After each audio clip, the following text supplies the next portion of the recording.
Let's take a look at this diagram. What we have here is a representation of how Apache Spark applications are deployed and run within a Kubernetes cluster. This is a very common and powerful setup for running big data workloads in a modern, scalable, and resilient way. Let's break it down step by step, starting from the left. 1. The client, the user. See that person icon on the left? That's you, the user, the data scientist, or the engineer who wants to run a Spark application. You interact with the cluster through a machine called the client that has the necessary tools installed, such as Spark Submit. 2. Spark Submit, the command to rule them all. The arrow labeled Spark Submit represents the command you use to submit your Spark application to the Kubernetes cluster. Think of Spark Submit as a messenger that takes your application code, which could be written in Scala, Java, Python, or R, and all its dependencies, packages it up nicely, and delivers it to the cluster for execution. 3. Entering the Kubernetes realm, the master node.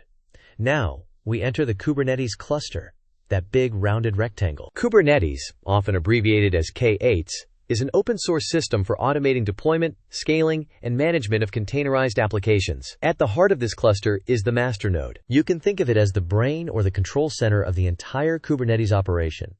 POC. The master node has a very important component called the API server. POC. POC. POC. POC. The API server, the gatekeeper. The API server, represented by that octagon with API in it, is the front end of the Kubernetes control plane. It's how everything, including our Spark Submit command, talks to the cluster. When you run Spark Submit, it sends a request to the API server, essentially saying, "Hey, I have a Spark application I want to run. Please make it happen." The API server then authenticates and validates your request, making sure you have the permission to run applications. Quote, Spark driver, the orchestrator of your Spark application. Now the API server, after checking your request, does something very important. It creates a special pod on one of the worker nodes for the Spark driver. What's a pod? In Kubernetes, a pod is the smallest deployable unit. It's like a wrapper that can contain one or more containers. In our case, the Spark driver pod will contain the driver program container. What's the Spark driver? The Spark driver is the heart of your Spark application. It's the process that runs the main function of your application. Its key responsibilities include maintaining information about the Spark application, responding to users' program or input, analyzing, distributing, and scheduling the work across the executors. We'll get to them in a minute. It's like the conductor of an orchestra, making sure all the different parts of your application play together harmoniously. 6.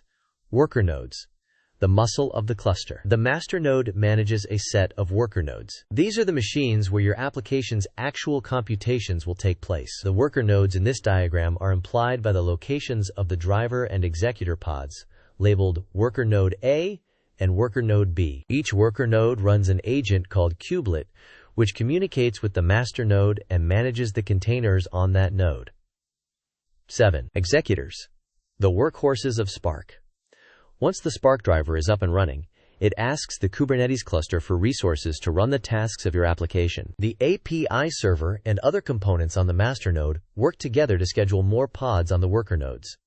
These pods will contain Spark executors. What are executors?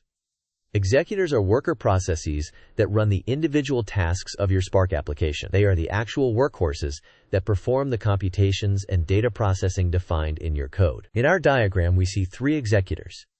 Executor 1 inch on worker node A, executor 2, and executor 3 inches, both on worker node B. Each executor runs in its own JVM, Java Virtual Machine, inside a pod. Executors remain up for the duration of the Spark application. 8. The flow of work. The Spark driver breaks down your Spark application into smaller units called tasks. The driver then schedules these tasks to be executed by the executors. Executors receive tasks, execute them, and report the results back to the driver. The driver aggregates the results from all the executors and ultimately returns the final result of the application to the client. Missing concepts in the diagram. Kubelet. Each worker node runs a kubelet, which is the primary node agent that runs on each node. It can register the node with the API server using one of the hostname, a flag to override the hostname, or specific logic for a cloud provider. Scheduler. The Kubernetes component on the master node that watches for newly created pods with no assigned node and selects a node for them to run on. Controller Manager. A daemon that embeds the core control loops shipped with Kubernetes. In applications of robotics and automation, a control loop is a non-terminating loop that regulates the state of the system. In Kubernetes, controllers are control loops that watch the state of your cluster, then make or request changes where needed. Each controller tries to move the current cluster state closer to the desired state. etcd. Consistent and highly available key value store used as Kubernetes backing store for all cluster data. Container runtime. Each worker node has a container runtime, e.g., Docker, containered, that is responsible for pulling container images and running containers. Spark application code.